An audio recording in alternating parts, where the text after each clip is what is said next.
I'm Naomi, 35 years old, and until recently, I was living what I thought was the American dream. A successful career, a beautiful home, and a marriage I believed would last forever. But at our 10th wedding anniversary celebration, my husband Derek turned to me in front of everyone we knew and shattered it all with 9 devastating words. The next day, while he slept, I made a decision that changed everything. I disappeared. If you've ever felt invisible in your own relationship, give this video a thumbs up and let me know in the comments where you're watching from. My story might just give you the courage you need. I first met Derek Miller when I was 24 at a charity gala in downtown Chicago. I was there representing my marketing firm, trying to network with potential clients. He was 30, confident, and had the kind of smile that made you feel like you were the only person in a crowded room. When he approached me with 2 glasses of champagne and a witty comment about the abstract art being auctioned, I was instantly drawn to him. "That painting looks like my nephew's finger painting," he whispered, handing me a glass. "Except my nephew has more artistic talent and he's 4. I laughed, surprising myself. I wasn't usually one to connect with strangers so quickly, but there was something about Derek that felt different. We ended up talking for the entire evening, missing the main fundraising speech and the dessert service. By the end of the night, we had exchanged numbers and made plans for dinner the following weekend. Our romance was a whirlwind. Within 3 months, we were practically living together. By 6 months, he had proposed with a stunning diamond ring during a weekend trip to Lake Michigan. 8 months after we met, we were married in a beautiful ceremony with 200 guests. Everyone said we were perfect together, and I believed it with my whole heart. Back then, my career was taking off. I had just been promoted to senior marketing executive at one of Chicago's most prestigious firms. I was managing major client accounts, leading a team of 12 people, and earning more than I ever thought possible for someone barely out of their 20s. Derek was equally successful in investment banking, climbing the corporate ladder with an ambition that I found incredibly attractive. With our combined incomes, we purchased a stunning brownstone in Lincoln Park. 3 bedrooms, a gourmet kitchen, hardwood floors throughout, and a small but perfect urban garden in the back. We filled it with furniture we picked out together, art from our travels, and photos of our happy moments. It was everything I had ever dreamed of. For the first 3 years, our marriage was wonderful. We traveled extensively, built our careers, and enjoyed our life together. We talked about starting a family soon, but agreed to establish ourselves professionally first. We hosted dinner parties where friends commented on how in sync we were finishing each other's sentences and moving around each other in the kitchen like we were performing a well-rehearsed dance. But somewhere around year 4, things began to shift in ways so subtle I barely noticed at first. Derek started working longer hours, often coming home well after I had gone to bed. When he was home, he seemed distracted, constantly checking his phone or bringing work with him to the dinner table. When I would talk about my day, his eyes would glaze over and he would offer minimal responses. "That's nice, honey," he would say, not looking up from his laptop. Or, "Can you get to the point? I have a call in 10 minutes. I told myself it was just the pressure of his job. His firm was going through a merger, and he had mentioned the possibility of a significant promotion. So I adjusted. I learned to condense my stories to save important conversations for the weekends, to be more understanding of his stress. Then came the criticisms, small at first, but increasingly frequent and pointed. "Did you really need to buy another dress? Your closet is already full. I wish you wouldn't laugh so loudly at parties. It's a bit much. That dinner was a little too salty. Maybe follow the recipe more carefully next time." Each comment stung, but I rationalized them away. He was tired. He was stressed. He was just being honest. I began to monitor my behavior, trying to be the perfect wife he seemed to want. I dressed more conservatively, spoke more quietly at social events, and spent hours perfecting meals that he would barely acknowledge. Around our 5th anniversary, we decided to try for a baby. I had just turned 30 and felt ready to shift some of my focus from career to family. The excitement of this new chapter temporarily brought back some of the warmth to our relationship. We were united in a common goal, and for a while it felt like we were truly partners again.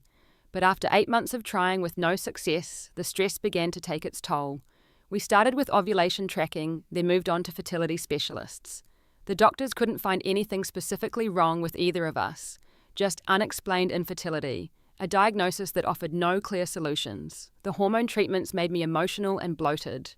The scheduled sex drained all the romance from our relationship. The monthly disappointments created a weight that hung over our home. And instead of bringing us closer together, it drove a deeper wedge between us. Maybe if you weren't so stressed about work all the time, your body would cooperate, Derek suggested one night after another negative pregnancy test. I was hurt by his implication that our fertility struggles were somehow my fault, but I swallowed my pain. Instead, I reduced my hours at work, turned down a promotion opportunity, and focused even more on creating a stress-free home environment that might be more conducive to conception. Still, through all of this, we maintained the perfect couple image to our friends and family. On social media, we were still posting vacation photos with genuine-looking smiles. At family gatherings, we held hands and spoke about our future plans with convincing enthusiasm. At work functions, we played the part of the successful power couple with Derek's arm protectively around my waist as he introduced me to his colleagues. No one knew that we were sleeping on opposite sides of the bed, barely touching. No one knew about the silent dinners, the separate weekend plans, the arguments that ended with cold silence rather than resolution. No one knew that I had started seeing a therapist alone because Derek refused couples counseling, saying, "We don't need to pay someone to tell us how to talk to each other." There were other signs too, looking back. Derek became increasingly secretive about his phone. He would take calls in another room, his voice lowered. He changed his password and positioned his screen away from me when texting. There were unexplained expenses on our credit card statements that he quickly dismissed as work expenses when I inquired. Once I noticed a trace of unfamiliar perfume on his shirt. When I mentioned it, he became defensive and accused me of spying on him. The fight that followed was so intense that I began to doubt my own senses. Maybe it was just someone at work who wore too much perfume. Maybe I was becoming paranoid and oversensitive. Maybe I was the problem. Despite all of this, I wasn't ready to give up. As our 10th anniversary approached, I made a decision I would plan an elaborate celebration to remind us both of what we once had. I convinced myself that with the right setting, the right words, and all our loved ones around us, we could find our way back to each other. I spent months organizing what I believed would be a new beginning for us. How wrong I was. When I look back now, I can see all the red flags that I deliberately ignored throughout our marriage. They started small, almost imperceptible, but grew into glaring warnings that I chose not to see. 6 months into our marriage, Derek Beck insisted we merge our bank accounts. At the time, I saw it as a romantic gesture of unity. What I didn't notice was how quickly he took control of our finances, questioning every purchase I made while never explaining his own expenses. $50 at Sephora really, Naomi? He would ask, scrolling through our bank statement. Don't you have enough makeup already? Meanwhile, his own shopping sprees for expensive watches or golf equipment went unmentioned. When I once brought up a $300 charge at a high-end restaurant on a day he claimed to be working late, he dismissed it as a client meeting and changed the subject so smoothly I felt foolish for asking. Then there were my friendships. Before Derek, I had a close-knit circle of friends from college and work. We had weekly happy hours, weekend brunches, and an annual girls' trip. Derek initially seemed supportive of these relationships, but gradually began to criticize them. "Taylor is so negative. I don't know why you spend so much time with her," he would say after my best friend left our house. "That Madison girl seems pretty immature for her age. Don't you think you've outgrown those kinds of friendships? Your work friends only talk about office gossip. It's not very stimulating conversation." One by one, I began to see my friends less frequently. I turned down invitations citing work or household commitments. I stopped planning the girls' trips. Phone calls became text messages, which eventually became occasional likes on social media. Without realizing it, I had allowed Derek to isolate me from my support network. My parents noticed the change in me during a visit for my father's 70th birthday. Mum pulled me aside in the kitchen while I was helping with dinner preparations. "Sweetheart, is everything okay with you and Derek?" she asked gently. "You seem different around him, quieter." "Everything's fine, Mum," I assured her. "We're just both really busy with work, and you know how it is when you've been married for a while. The honeymoon phase doesn't last forever." She didn't push, but the concern in her eyes stayed with me. Later that night, when Derek criticized my dress in the privacy of our guest room, saying it was too young for me, I defended him to myself by thinking that my mother was just overprotective. Derek just had high standards. He wanted the best for me, for us. Perhaps the most telling red flag was Derek's public versus private persona. In social settings, he was charming, attentive, and affectionate. He would hold my hand, place his arm around my waist, laugh at my jokes, and tell flattering stories about me to others. People often commented on what a wonderful husband he was, how lucky I was to have found a man who so obviously adored me. But the moment we were alone, a switch would flip. The hand that had been holding mine would drop. The smile would fade. The attentive gaze would turn cold or worse, indifferent. I existed in two parallel relationships, the public one where I was cherished and the private one where I was barely tolerated. I vividly remember a work function at his firm where this Jekyll and Hyde behaviour was on full display. Throughout the cocktail hour, Derek introduced me proudly to his colleagues, his hand warm against the small of my back. "This is my brilliant wife, Naomi," he would say. "She just landed the Johnson account at her agency." But halfway through dinner, he received a text that made him frown. He excused himself and disappeared for nearly 45 minutes. When he returned, he barely acknowledged me for the rest of the evening. As partners began to give speeches, he checked his watch repeatedly and finally leaned over to whisper, "I need to meet with someone. You can get an Uber home right." Before I could respond, he stood up, made a quick excuse to the table about an emergency client call, and left. I sat there humiliated as sympathetic glances came my way from the other spouses. I made it through dessert with a frozen smile before calling that Uber. When I got home, Derek Gay wasn't there. He returned at 3 a.m, offering no explanation beyond work stuff before falling asleep. There were the subtle ways he undermined my confidence and career ambitions. When I was being considered for a significant promotion that would involve some travel, Derek questioned whether I was really qualified. "Do you think you can handle that level of responsibility, Naomi? You know how you get when you're stressed. And what about our plans to start a family? This seems like bad timing." His words planted seeds of doubt that took root and grew. I began to second-guess myself, my capabilities and my decisions. In meetings, I found myself holding back ideas, wondering if they were good enough. My previously confident presentation style became more hesitant. I declined the promotion opportunity, telling my boss I wanted to focus on work-life balance. The disappointment in her eyes mirrored my own private feelings, but I convinced myself I was making the right choice for my marriage. Then there was the incident with the text messages. 2 years ago, I borrowed Derek's phone to call a restaurant when my own battery died. A message notification popped up from someone saved as JT Work that read, "Miss you already, last night was..." The message preview cut off there. My heart pounding, I opened the conversation to find dozens of exchanges between Derek and this contact, many explicitly romantic and sexual in nature. When confronted, Derek's response was a masterclass in gaslighting. "That's Janet Thompson from the legal department," he explained with just the right amount of confusion and hurt in his voice.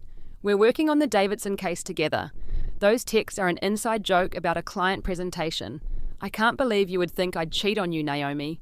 Is that how little you trust me after all these years?" He showed me a LinkedIn profile for a Janet Thompson who indeed worked at his firm. He pulled up emails about the Davidson case. He called me paranoid and invasive for going through his messages. By the end of the conversation, I was apologizing to him for doubting his fidelity. The next day, I noticed the entire text thread had been deleted from his phone. This pattern of gaslighting became a regular feature of our relationship.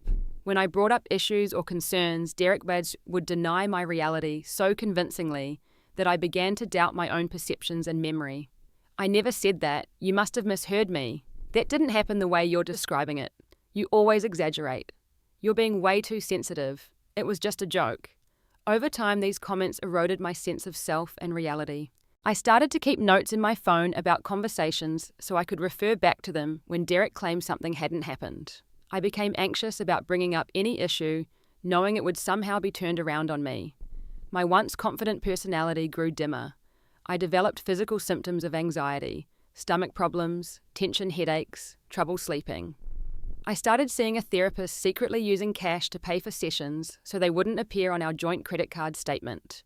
Even there, I downplayed the problems in my marriage, too ashamed to admit how bad things had really become. Despite all this, I clung to the belief that our relationship could be saved. I focused on the good moments, however rare they had become. I reminisced about our early days, convincing myself that the loving, attentive man I married was still in there somewhere. I told myself that all marriages go through rough patches, that things would improve if we just had something to celebrate together. That's when I decided to plan the perfect anniversary celebration. I convinced myself that an evening surrounded by loved ones, revisiting our happiest memories together, would reignite what we had lost. I threw myself into the planning with desperate optimism, believing that this grand gesture would be the turning point in our troubled marriage. I could not have been more wrong. Planning our 10th anniversary celebration became my secret project, a mission I approached with equal parts hope and desperation. I wanted to create a night so perfect, so filled with love and nostalgia, that it would melt the ice that had formed between us and remind Derek of what we once had. I reached out to Madison, an event planner, who had organized several successful functions for my marketing clients. Despite Derek's past comments about her being immature, I knew she was exceptional at her job and would understand the importance of getting every detail right. I want it to be a surprise. I told her during our first meeting at a coffee shop far from my office and home, where there was no chance of running into Derek. Something intimate but special, a celebration of our journey together. Together we selected Bellissimo, the upscale Italian restaurant, where Derek and I had our first official date. The owner, Antonio, remembered us from our dating days and was delighted to reserve their private dining room for our special night. "We can personalize the menu to include the dishes you ordered on that first date," Antonio suggested. The mushroom risotto and the sea bass, if I remember correctly. I was touched that he remembered and agreed immediately. Those small details would help recreate the magic of our early relationship. Next came the guest list. I wanted to surround us with people who had been part of our story together. Family members who had welcomed Derek into the fold, friends who had stood beside us at our wedding, colleagues who had watched our relationship bloom. I carefully selected 50 people who represented different chapters in our decade together. The invitations were custom designed with a timeline of our relationship milestones, illustrated in a subtle watercolor style. "Join us to celebrate 10 years of love," they read, a surprise anniversary celebration for Derek and Naomi Miller. I sent them with strict instructions for guests to keep the event a secret. For weeks, I spent my lunch hours and early mornings before Derek woke up gathering photographs and video clips for a montage. I found footage from our honeymoon in Bali snapshots, from family Christmases clips, from the home renovation project we tackled together in our second year of marriage photos, from vacations and dinner parties and quiet moments at home. I interviewed friends and family, asking them to share their favorite memories of us as a couple. I collected these video testimonials, secretly scheduling them during times I knew Derek would be at work or at his regular golf game. "Derek and Naomi have always been relationship goals for me," my college roommate Sarah said in her clip. "The way they look at each other, even after all these years, it's the kind of love we're all searching for." If only she knew the truth behind the facade we had maintained so carefully. I worked with a professional videographer to edit these elements into a 10-minute tribute to our relationship. When he showed me the final product set to the song that had played during our first dance at our wedding, I cried.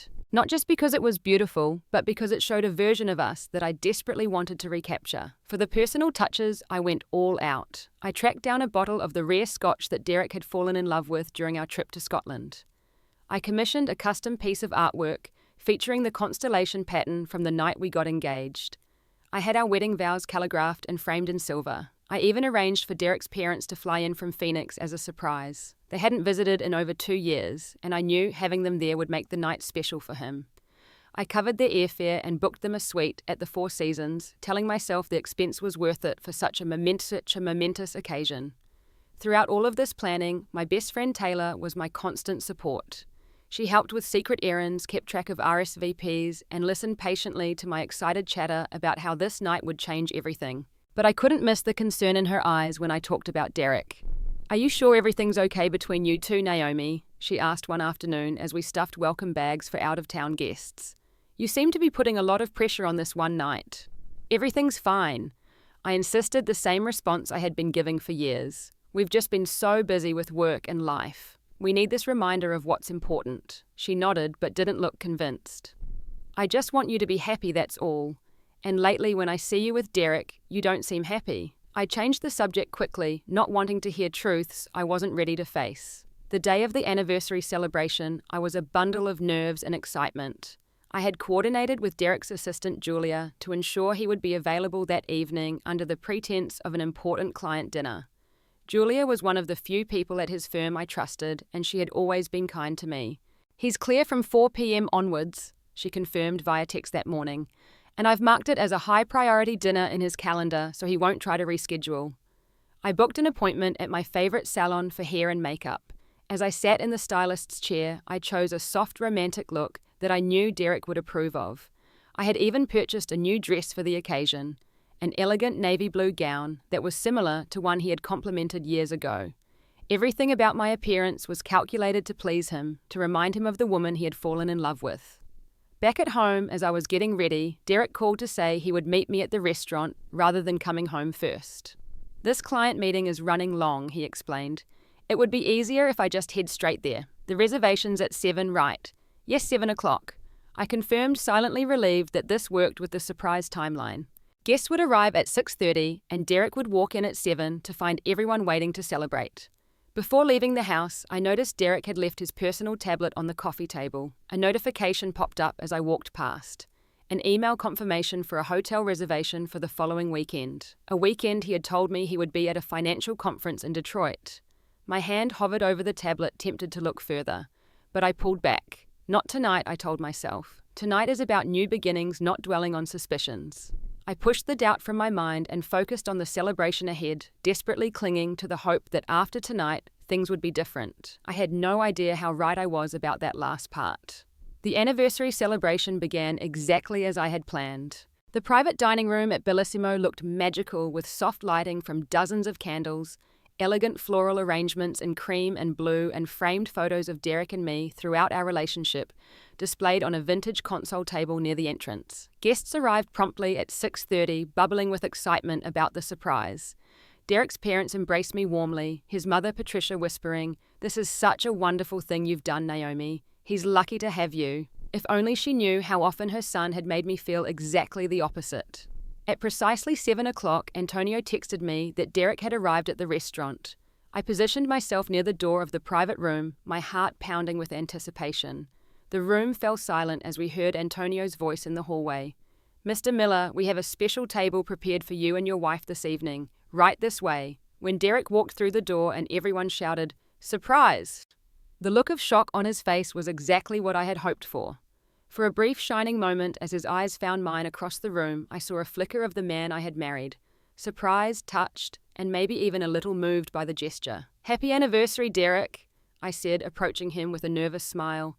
He recovered quickly, plastering on the charming public persona I knew so well. "Wow, Naomi, you did all this." He leaned in to kiss my cheek, whispering, "You should have told me. I would have dressed better." It wasn't quite the romantic response I had hoped for, but at least he wasn't angry about the surprise. The evening progressed according to the carefully crafted timeline Madison and I had created. Cocktail hour featured past appetizers and the specialty drinks from our wedding reception.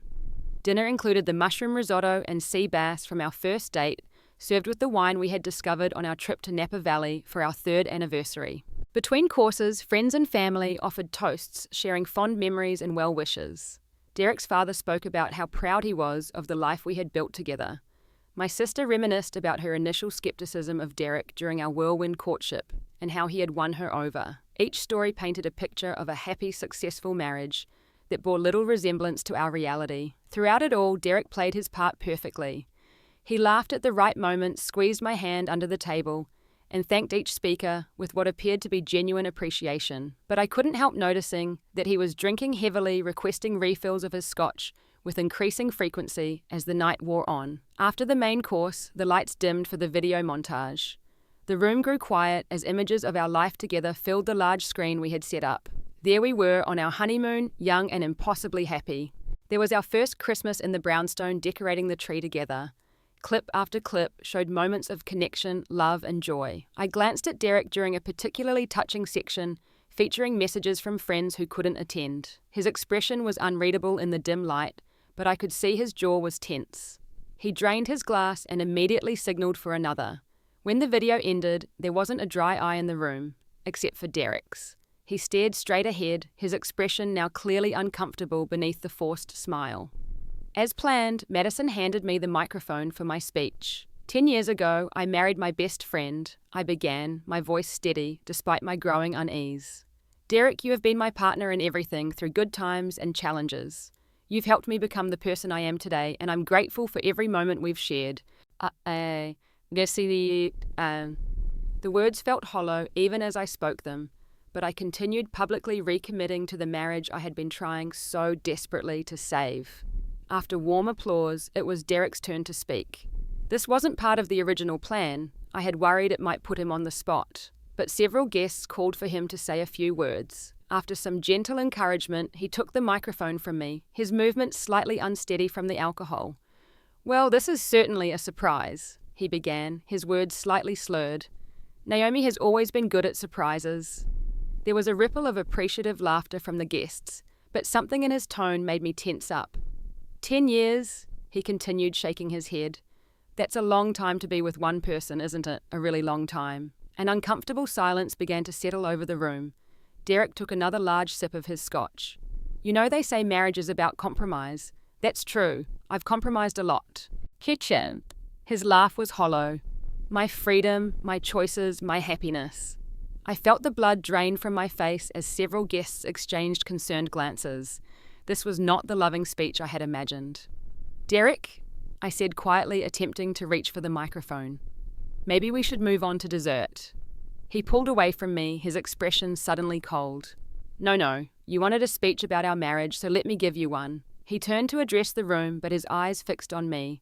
You know what marriage feels like after 10 years of prison. A beautiful prison with a fantastic wardrobe and dinner parties, but a prison nonetheless. Gasps rippled through the room. Derek's mother made a small, distressed sound.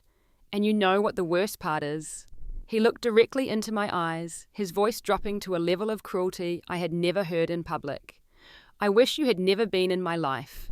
Every morning I wake up next to you, I regret the day I ever met you. The room went completely still. I couldn't breathe, couldn't move, couldn't process the public humiliation that was unfolding. But Derek wasn't finished. You want to know why we don't have children, everyone? It's not because of fertility issues.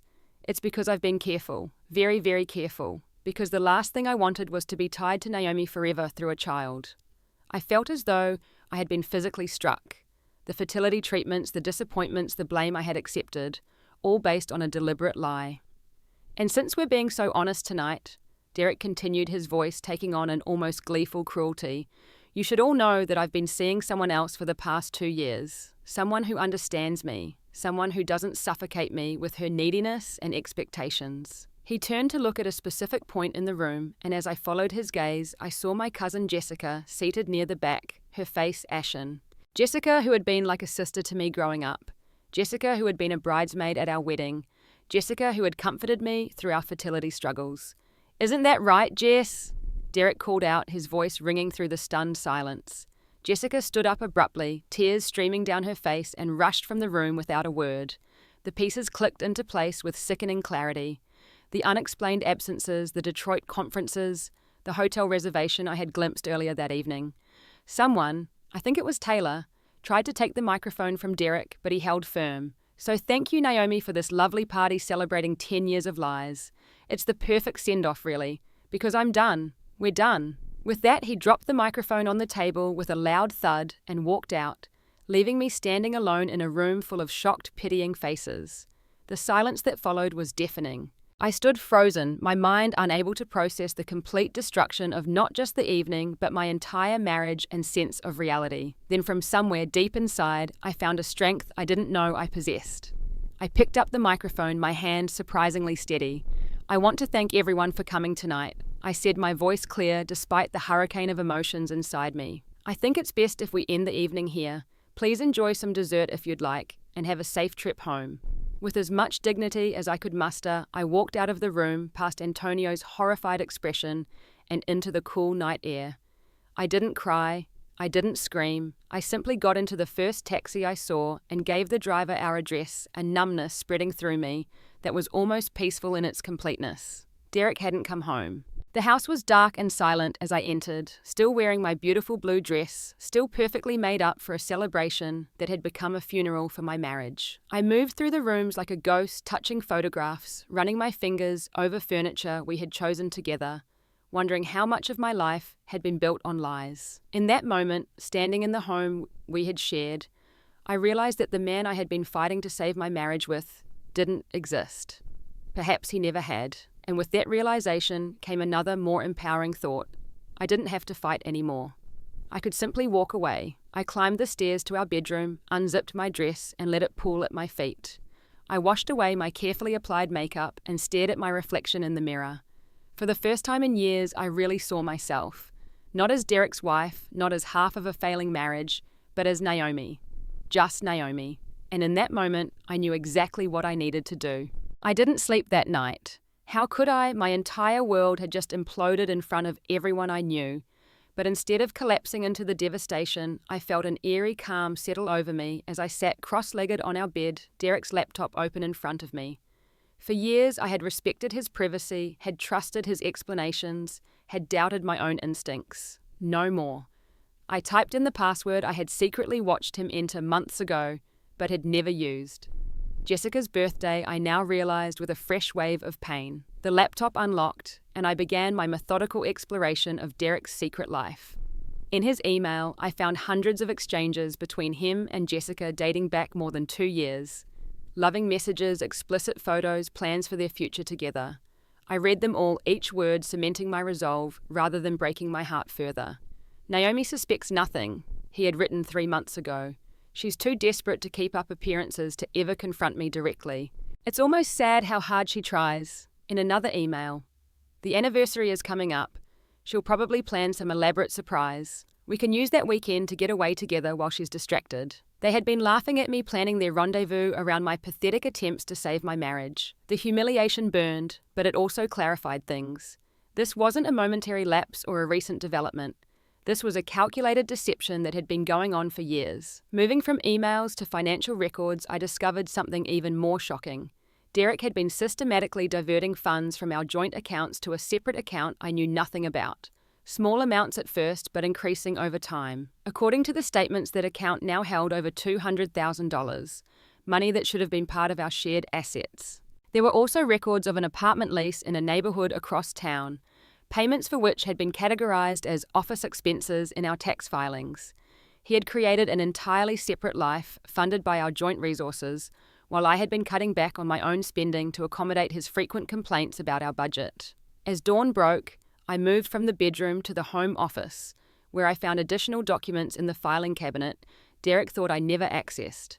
Property investments in his name only, a life insurance policy that had been changed to list Jessica as the beneficiary, consultation notes from a divorce attorney dated 6 months earlier. He had been planning his exit for some time, arranging things to leave me with as little as possible when he finally pulled the trigger. Last night's public humiliation hadn't been a drunken outburst. It had been the culmination of a long-term strategy to discredit me in front of our social circle, to make me look like the unreasonable one when news of our split became public. I sat at the desk, documents spread around me, and considered my options. I could confront him, but what would that accomplish? More lies, more gaslighting, more manipulation. I could fight him in divorce court, dragging out the painful process for months or years. I could try to expose his affair and financial deceptions to salvage my reputation. Or I could simply disappear. The thought came to me with startling clarity around 4 a.m. I didn't need to play his game. I didn't need to give him the satisfaction of seeing me fight big or break down. I could just go. Start fresh somewhere else on my own terms. The more I considered it, the more right it felt. For 10 years, my identity had been wrapped up in being Derek's wife, in maintaining our perfect image, in contorting myself to fit his expectations. What would it feel like to shed that skin completely, to walk away from not just Derek, but from the life we had constructed together? The prospect was both terrifying and exhilarating. I had a successful career, marketable skills, and savings of my own that Derek couldn't touch. I was only 35, still young enough to rebuild, to rediscover who I was, without the distorting mirror of Derek's criticism. As the first light of day filtered through the office blinds, I felt something I hadn't experienced in years: power. Not the illusory power that comes from keeping up appearances or playing by someone else's rules, but the genuine power of making a decision solely for myself. Derek had said he wished I had never been in his life. I would grant that wish more completely than he could have imagined. I would erase myself from our shared existence so thoroughly that when he returned hungover and ready to continue his psychological warfare, he would find nothing but empty space where his victim used to be. With this decision, made a strange calm settled over me. I opened a new document on my laptop and began to plan my exit with the same meticulous attention to detail that I had once applied to planning our anniversary celebration, except this time I was planning my own rebirth. By the time the sun had fully risen, I had a complete strategy mapped out. I knew exactly what I needed to do, who I needed to contact, and how I would disappear from Derek's life without a trace. There would be no confrontation, no emotional scenes, no opportunity for him to manipulate or gaslight me again. For the first time in years, I felt completely clear. The fog of doubt and self-recrimination that had clouded my judgment for so long had lifted, burned away by the harsh light of undeniable truth. Derek didn't love me. He probably never had. And that realization, painful as it was, set me free. I closed the laptop, gathered the most damning documents as evidence, and went to shower. As the hot water washed over me, I felt as though I was cleansing away not just the previous night, but years of accumulated hurt and deception. I emerged feeling renewed, focused, and more like myself than I had in a decade. There was work to be done and not much time to do it. Derek would eventually return home, perhaps to collect his things, perhaps to deliver the final emotional blows he thought I deserved. But when he did, I would be long gone. And unlike him, I wouldn't leave a forwarding address. I moved with surprising calm and efficiency that morning, executing my exit strategy like a military operation. First, I called Emily, a real estate agent friend, who owed me a favor after I helped her rebrand her business last year. It was barely 7 a.m., but I knew she was an early riser. "Naomi, is everything okay?" she asked, clearly concerned about the unusual timing. "I need to sell my house immediately," I said, my voice steady. "Today, if possible." There was a pause on the line. "Today, Naomi, that's not how real estate works. There are preparations, listings, viewings." "I know how it normally works," I interrupted, "but I'm willing to take significantly less than market value for a cash offer and immediate closing, and I'm willing to pay double your usual commission." That got her attention. Within 30 minutes, she had arrived at my house, clearly shocked by my appearance. Still in pajamas, hair wet from the shower, an uncharacteristic hardness in my eyes. I gave her an abbreviated version of what had happened, omitting the most humiliating details, but making it clear that I needed to liquidate my assets and move quickly. To her credit, Emily didn't waste time with platitudes or prying questions. She took measurements, photos, and made some calls while I began the next phase of my plan, the banking. I had maintained a separate savings account throughout our marriage, something my mother had insisted upon when I first got engaged. "Every woman should have money that's just hers," she had said, "just in case." At the time, I had thought it was an outdated, even slightly offensive suggestion. Now I was profoundly grateful for her foresight. That account contained nearly $70,000 accumulated from bonuses and freelance projects over the years. Not a fortune, but enough to start over. I transferred half of it to a new account at a different bank, one where Derek and I had no history. The other half I withdrew in cash. A precaution that felt melodramatic but necessary. Next, I called a lawyer who specialized in high-conflict divorces. Janet Winters had represented a colleague during a particularly nasty split last year, and I remembered how impressed everyone had been with her strategic approach. "I need to file for divorce today, and I need specific provisions to protect my interests," I explained after giving her the essential details. "My husband has been hiding assets and having an affair with my cousin. I have documentation." Janet's voice was professional but kind. "I can help you, Naomi, but these things take time. The courts don't move that quickly." "I understand," I replied, "but I want everything in motion before he realizes what's happening, and I want him served at his office, not at home.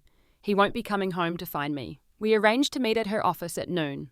Before hanging up, she gave me clear instructions. Don't take anything from the house that could be considered joint property, personal items only, and document everything in the house with photos before you leave. This will be important later. While waiting for Emily to return with news about potential buyers, I followed the lawyer's advice, moving systematically through each room, photographing our possessions.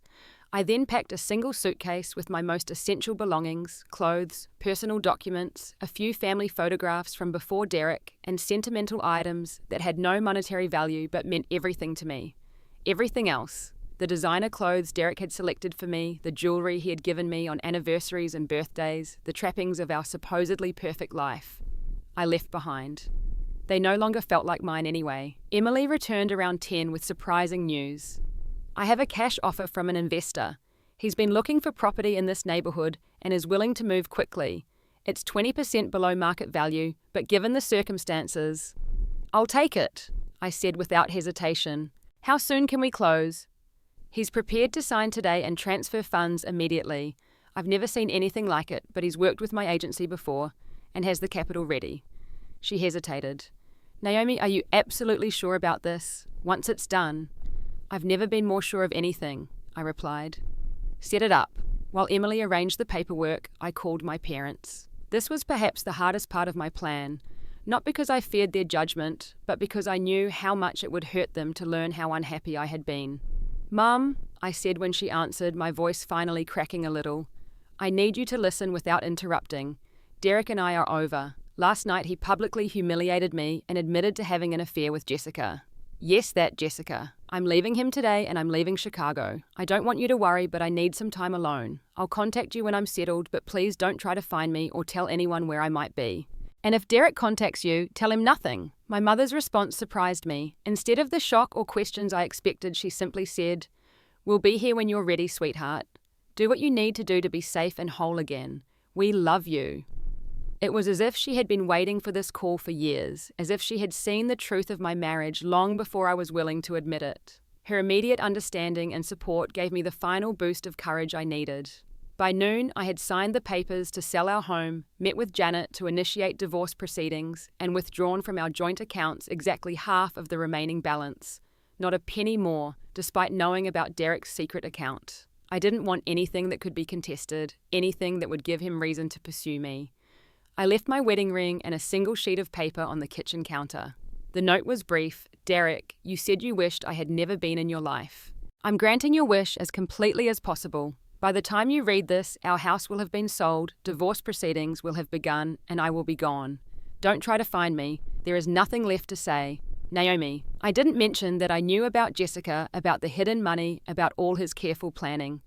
Let him wonder exactly what I had discovered. Let him wonder where I had gone. Let him wonder if I would ever publicly reveal the full extent of his betrayal. At 3 p.m., as Derek was likely still nursing his hangover, perhaps crafting his next psychological attack, I took one final look at the house we had shared. I felt nothing.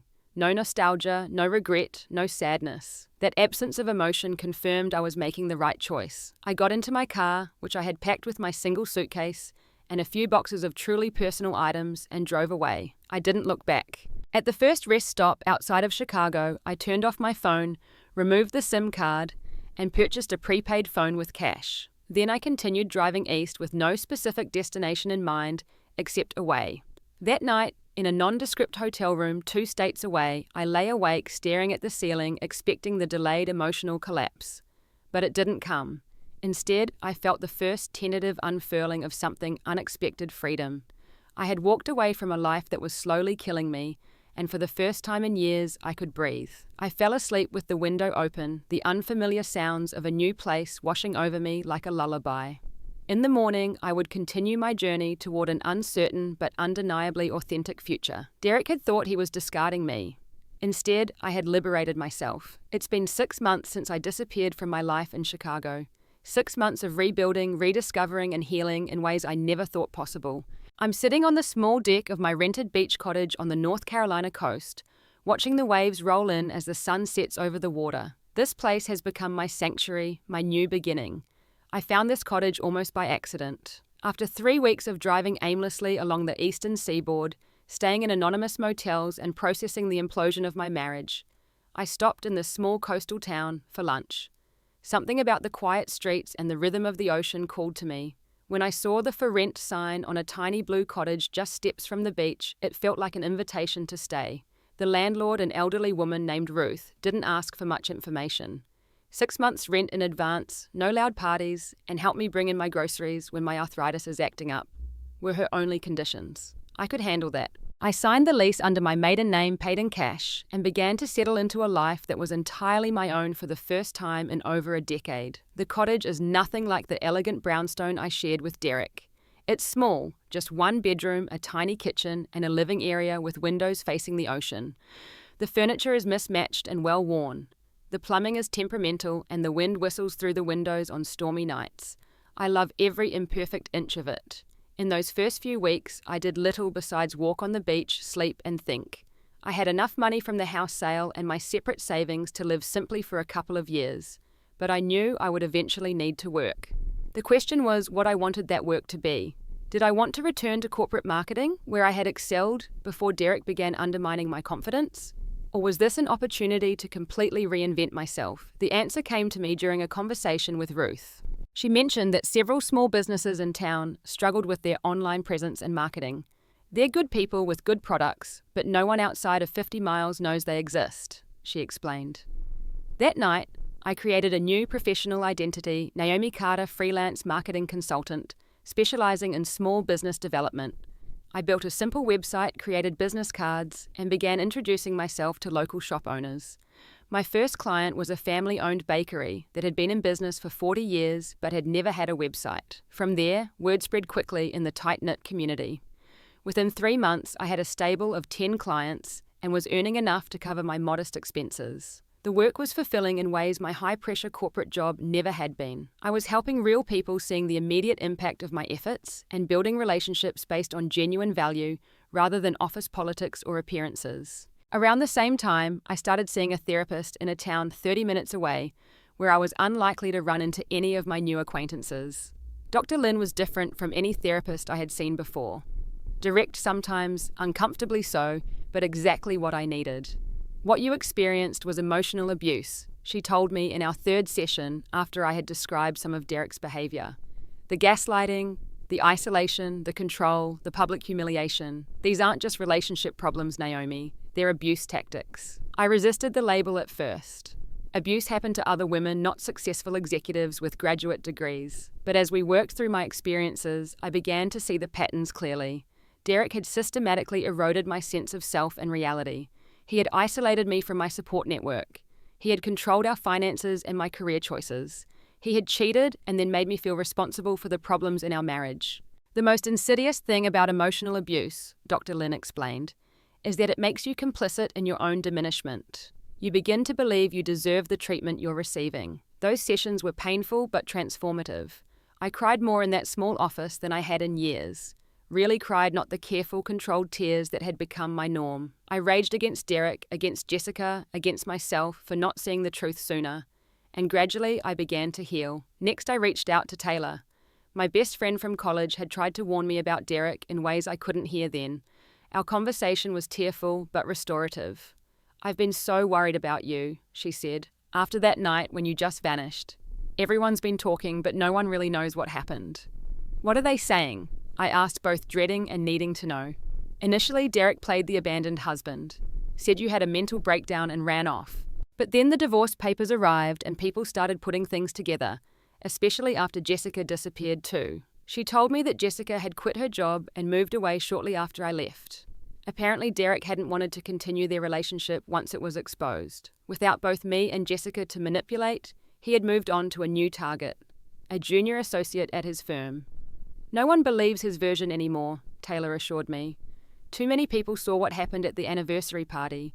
Your in-laws have cut him off completely, and that video you made, someone leaked it online alongside clips of his drunken speech. The contrast between the loving husband in the montage and the cruel man at the microphone is pretty damning." It was vindicating to hear this, but also strangely distant, as if she were talking about characters in a movie I had once seen rather than my actual life. Chicago Derek, our social circle. It all felt like it had happened to someone else. The divorce proceedings continued in my absence, managed efficiently by Janet. Derek initially contested everything, trying to claim I had abandoned our marriage and should receive nothing. But the evidence I had gathered before leaving, the documentation of his affair, the hidden financial accounts, his consultation with a divorce attorney months before our split, weakened his position considerably. 3 months after I left, Janet called with news. "He's agreed to a settlement, equal division of all known assets, including that account he thought you didn't know about. No alimony either way, clean break. And he's agreed to stop looking for me." This had been a key demand from my side. Yes, the agreement includes a mutual non-contact order. He legally can't try to find you and you can't contact him either. Not that you would want to. The paperwork was finalized a month later. Just like that, on paper at least, my marriage was over. 10 years of my life concluded with a signature on a document I never saw in person. Jessica reached out once, sending a letter to my parents' house with a request to forward it to me. My mother called to ask if I wanted to see it. I declined. There was nothing Jessica could say that would undo her betrayal, nothing I needed to hear from her to continue my healing. That chapter was closed. As months passed, my new life took on comforting routines and unexpected joys. I made friends in town, not the superficial social connections that had characterized much of my Chicago life, but genuine friendships based on who I really was, not who I was pretending to be. I joined a local beach cleanup group, started taking pottery classes at the community center, and even went on a few casual dates with a kind marine biologist who asked for nothing more than pleasant company. Most importantly, I began to recognize myself again. The woman in the mirror looked more like the Naomi from before Derek.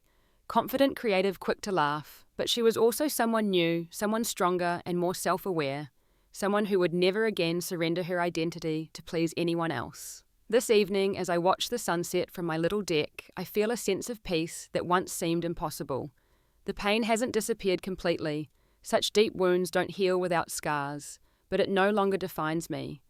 I've taken back my story, rewritten the ending, and opened the possibility of chapters yet to come. The note on my kitchen counter 6 months ago said I was granting Derek's wish to remove myself from his life. But the truth is, I granted my own wish, to find myself again, to live authentically, and to discover that disappearing from one life can mean appearing fully present in a better one. Sometimes the bravest thing isn't staying to fight. It's having the courage to write your own ending. That day at our anniversary may have broken something in me, but what grew back was stronger than I ever imagined possible. I turn away from the sunset and head inside to answer emails from clients and finalize plans for my parents' first visit next week. Tomorrow is a new day in a life that is truly mine. Have you ever had to walk away from something that was slowly destroying you? What gave you the courage to leave? Share your story in the comments below. If my experience has resonated with you, please like this video and subscribe to hear more stories of resilience and renewal. Remember, sometimes the end of one chapter is just the beginning of a much better story. Thank you for listening, and may you find the strength to write your own endings when needed.